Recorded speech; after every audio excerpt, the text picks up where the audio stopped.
I guess we're going to try to attempt to do something with these ratty Mickey Thompson tall aluminum finned valve covers.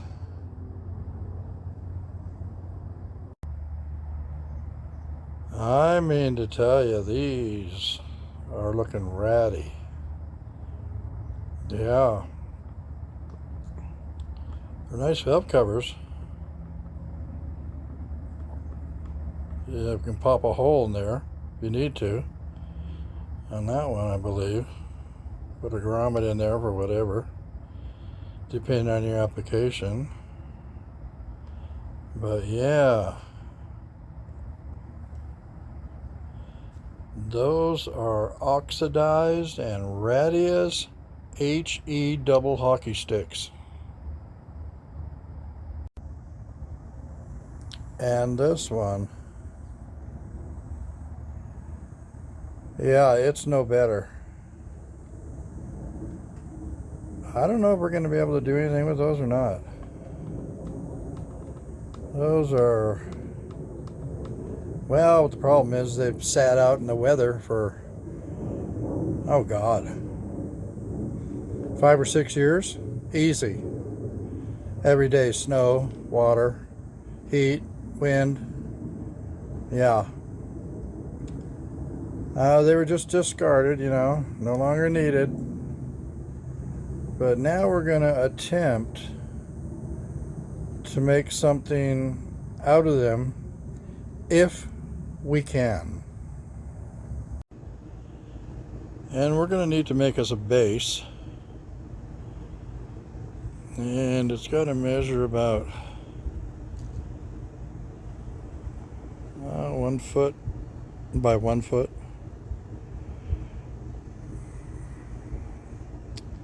And that ought to do us just fine.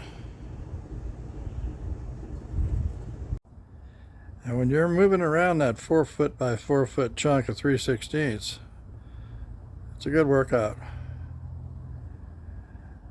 One of the things that helps me is that in the moving business, the guys call this dollied a four-wheeler. I just put it on that and keep my center of gravity and yeah, move it from station to station like that. And when you're making your cut, if you're getting a lot of slag, you're moving too slow. If you speed it up a little bit, you'll get a finer cut. It's going to be straighter and there'll be less grinding to do. You're doing it freehand, so it's not going to be exactly straight, but that's straighter than they've been. When you go too slow, it kind of blows through, slags back, the hot metal pours back into the cut. Just speed it up and you'll get a cleaner cut and minimal slag. Otherwise you'll be there grinding for a while. Well, our base is going to work anyway. I've just got to get it on a stand. Instead of buying a stand, we're making one. I hate forking out that extra $150 for a stand. I mean, I can make one myself.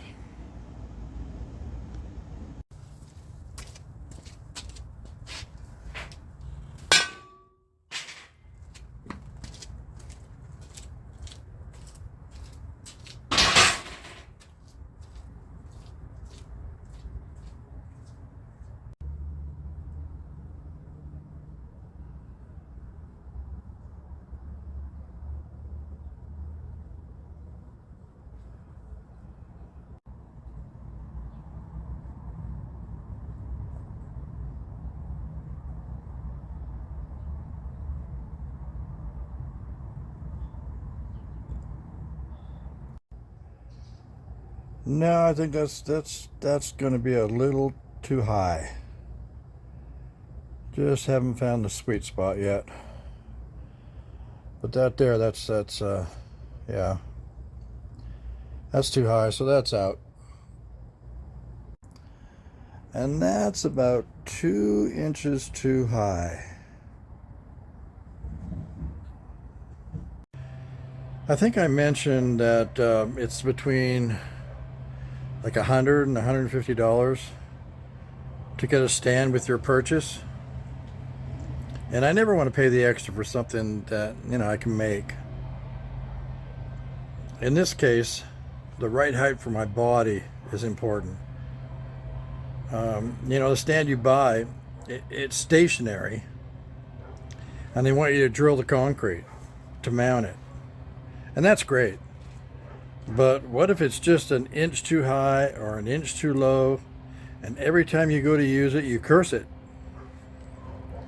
And what about the millions of other guys and gals that don't have a shop per se? Just a driveway and a garage. Maybe space is a consideration. Well, space is always a consideration, no matter if you got a big shop or a garage or what you got. Eventually you run out of space. So I'm going to have mine mobile and exactly at the right height for me. The working height. I want it exactly the right working height for me. So I won't be cursing like a longshoreman every time I use it. And as you can see, I'm using casters. If you go this route, don't chintz on the casters. These are 360-degree casters, all 4 of them, and 2 have brakes. This way I can take it to my work and move it if need be. Very convenient. Well, it's got to shine. That's on the right is what it looked like. As I got the dirt off. And that's the reflection. But to get them showroom, I'm going to be here for a while. We'll shine them up though, see what we got. Definitely works.